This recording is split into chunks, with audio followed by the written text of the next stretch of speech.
Hi, attorneys. How to grow your legal practice. Getting past procrastination. It happens to all of us. It happens to me. It happens to attorneys a lot. You're under a lot of stress. There are a lot of things that you should be doing. There are a lot of things that you want to do, and sometimes one trumps the other. So let's look at this today. You have a bit of a problem. They never taught you in law school how to grow your legal practice. The practice of law is a business, and how to get better at that, how to have less stress, how to make more money, and have a life. So I coach attorneys and I work with firms and practices on how to do this, how to grow your practice, how to get better at business development. Down below, there's a link to a free ebook in the comments or in the description that you should sign up for and get. It's free. It's my gift to you. It'll expand on this topic, but a whole lot more. I think it's over 25 pages of really helpful information on how to grow your legal practice. So get that free ebook. Also, this session applies whether you're an associate, a partner, practice group leader, whether you're a solo practitioner or in a smaller, medium-sized firm or in a larger or mega firm. A lot of the stuff we're going to talk about here applies to you no matter where you're at in your career or kind of what your station is as far as the size of practice that you're in. So, what happens during procrastination? It can be so hard to do what you should do, what you're supposed to do, because your brain defaults to what you want to do. There is an entire book on this by Daniel Willingham on how to outsmart your brain. Great section on procrastination. And it talks about the brain, in essence, wants to be lazy. The brain wants to do what's easiest. The brain wants to do what's fun. We procrastinate to make ourselves feel better. And we all know how it works. You've got something that you're supposed to do. I need to work on that article that's the deadline is in 2 weeks. But you know what I'd rather do? I'd rather look at YouTube videos on Paris because our family's going in 2 months. Wouldn't that be more fun? Isn't that easiest? Isn't it more fun? Doesn't trumping what you want to do take precedence over something you're supposed to do, like work on that article? So you've got to outsmart your brain when it comes to procrastination to make what you're supposed to be doing be what you want to do. And how to defeat procrastination. Willingham talks about this with this kind of table here, but of course, there's a lot more than just that. So your brain is going to, on its own, cycle through the things that are on your plate. Like, let's say it's 4 o'clock on a Tuesday afternoon and you're supposed to work on that. You're supposed to work on that article. What you want to do is watch YouTube's on Paris. So your brain cycles through the things that are on your plate and then it puts the work one off because that seems like it won't be as fun now, but probably be easier to do later as you get closer to the timeline. And the YouTube videos will be a lot more fun now and they're a lot easier to do. So again, social media, the bar magazine. Ooh, who got disciplined this month? Let me pick that up and read through that. That 10 minutes you spend is something maybe that's fun, something that's easy, but you were supposed to spend that 10 minutes on a few lines on that article that you're doing. So this is how your brain tricks you with procrastination. The way to outsmart it is to make work seem less disagreeable, um, make it seem like it's the thing that you want to do, and not just make it seem like it's the thing that you want to do, it is the thing that you want to do.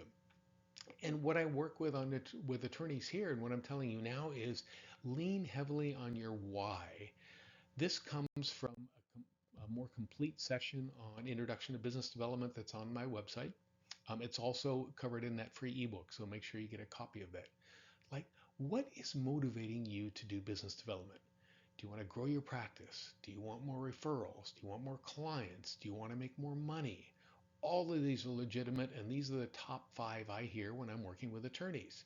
Making more money being number one. Great. So when that procrastination moment rolls around and you have options between doing several things, one of them you really should be doing, lean on your why. And if you take this fuller coaching session, you'll have a better understanding of that.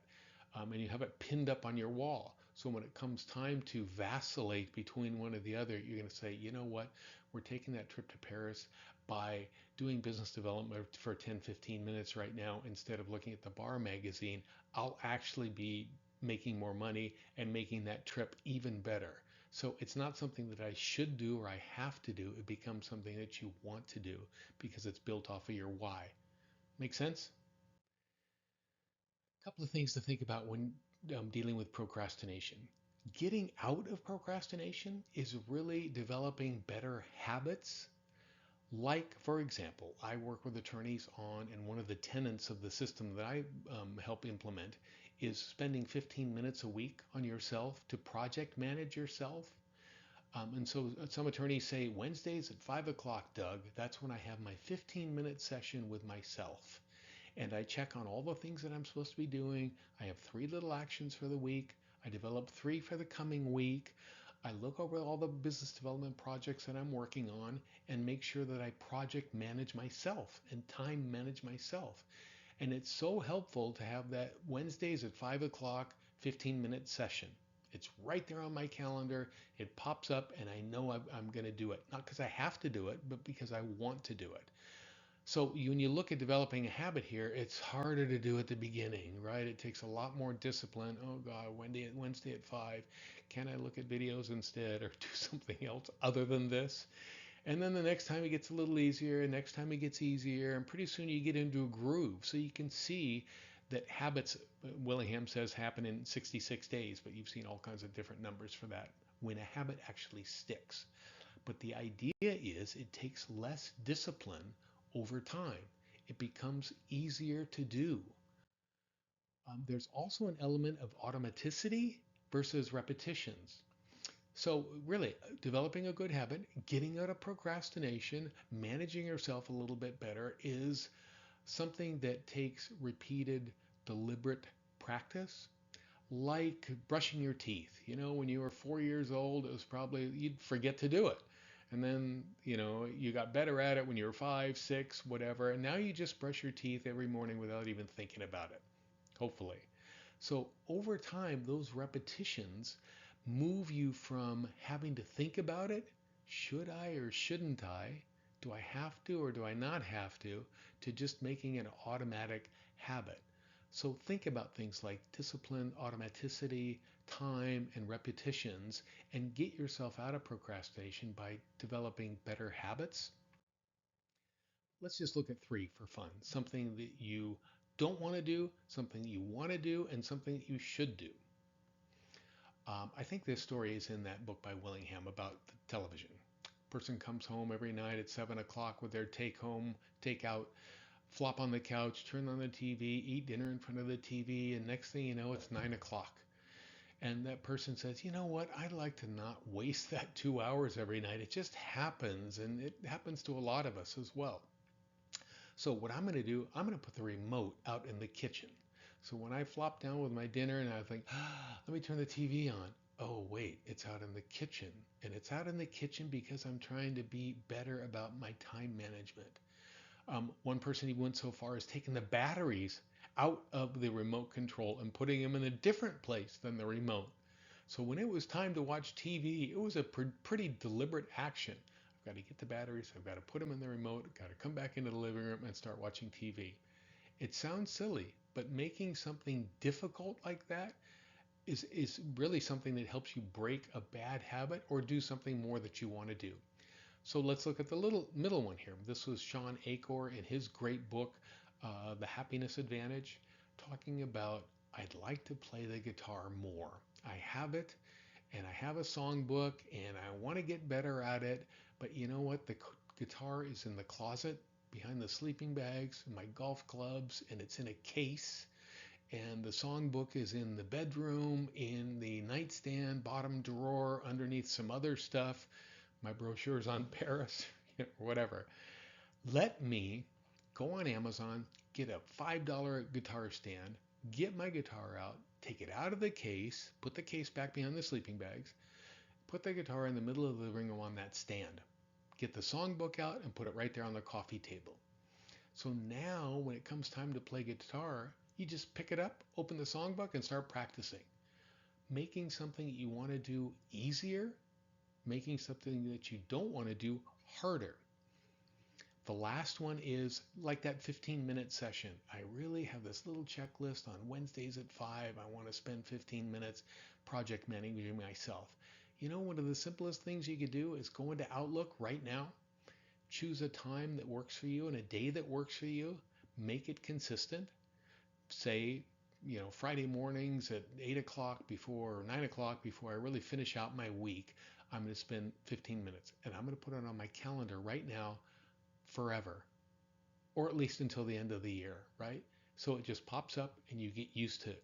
That whole repetition, automaticity, discipline, good habits getting you out of procrastination kind of flywheel, if you will.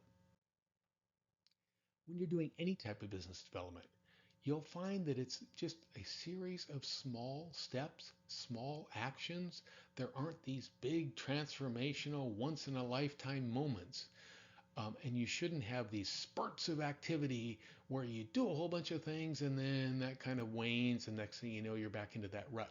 Small, consistent actions like that weekly 15-minute session, like 3 little actions a week. You'll have small wins, you'll gain more confidence, you'll increase your activities because you want to do it. It's not should, it becomes a want, or it's not should or should not. You'll have less procrastination, you'll have more interest. So this session on getting yourself out of procrastination is really, it relies on you, and it relies on kind of rethinking and rejiggering how you're going to approach those moments and then trick your brain a bit so you're doing the things that you want to do. I hope this session was helpful for you. Please like and subscribe. I'm dropping new content on a regular basis, at least weekly, sometimes more than every week. Get that free ebook. It's down below in the descriptions or in the comments. There's my website if you want to find out more information about the coaching that I do. But from this, take away some positive steps on getting out of procrastination and getting a free ebook. Thanks so much for your time. Look forward to seeing you next time.